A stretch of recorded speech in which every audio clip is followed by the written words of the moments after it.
Project, and this is Morgan Campbell and Jade Ainsworth, and we are the language group. Our question for this presentation is, how do the stories we tell construct the spaces we live in and our experiences in those spaces? Our scholarly response to that is, the experiences and stories we tell help to influence and guide how we act and go about our day-to-day lives. So, introduction. So, our group focused on the theme of language, specifically the first question, which is, how do the stories we tell construct the spaces we live in and our experiences in those spaces? And that's in regards to the different types of spaces, from geographical to digital. We also focus on two disciplines, specifically social sciences and humanities. We chose these because we found the most sources and information in these respective disciplines that are attributed to language and how it affects us. First, we'll talk about the humanities, and with this we're doing two different examples, one of a poem that we use, and entrails. First, I'll be talking about the poem Origins by Joan Larkin. This poem is about a girl who was at a family party and she was harassed by her uncle. And when she decided to tell her mom about this experience, her mother disregarded it and basically told her that it was okay that her uncle harassed her and really did nothing about it. But the reason I used this poem is because this poem shows that a traumatic experience can affect a person and influence their future. Hence our scholarly idea saying that these experiences that we go through in life affect our day-to-day life no matter how big or small. And this traumatic experience shapes the girl's memory and in part silenced her because her mother did nothing about the situation. And this can make the girl feel unsafe in her own home. And the fact that she is telling the story by memory just shows that this stuck with her since she was so young, and yet she is, in this poem, a grown adult and still remembers the traumatic experience that shaped her. So my example is from On Trails and Exploration by Robert Moore.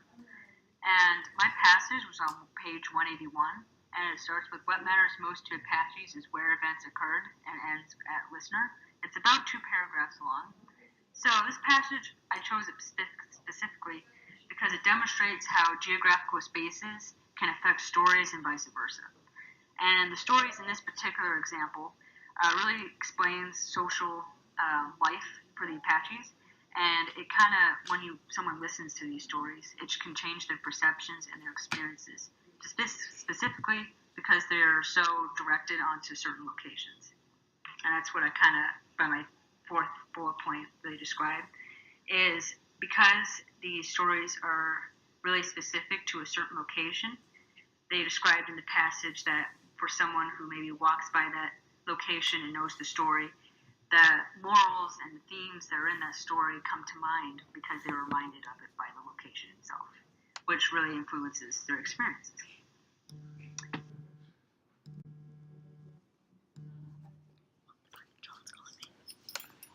Fond memory of when the author, Amy, fell in love with someone on a farm, with the highlights of experiencing new phenomenon such as sleeping under the stars and shooting a gun into the air, as well as embracing the love of her life. All of these experiences culminate into a story of her activities on a farm, ultimately holding some relic of the past that forms a space replete with these pleasant memories. Through this space, Amy can reminisce about the good days of the past, of when she fell in love on a farm, as well as altering how she saw the silver silo, like she mentions. In a sense, this new space from past memories and experiences has completely shifted the way she interacts with the farm and life on this plot of land, which correlates back to our scholarly idea, where experiences and stories, as seen in the poem, influence how Amy acts and goes about her daily life on the farm.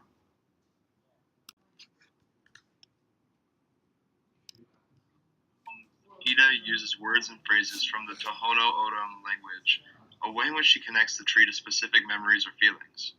However, the differentiating characteristic between Creosote and her people's native language is that the words themselves in Tohono O'odham tend to derive a meaning or feeling, such as the memory of the pain from a broken heart, resembling a memory cut fresh.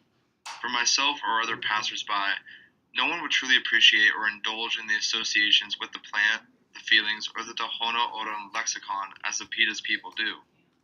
Here we see that the stories and words people use can alter the meaning or feeling attached to them or the object, and tend to construct spaces of familiarity or meaning and cause a variety of experiences from pain to pleasure and to being moved to purely tell a story.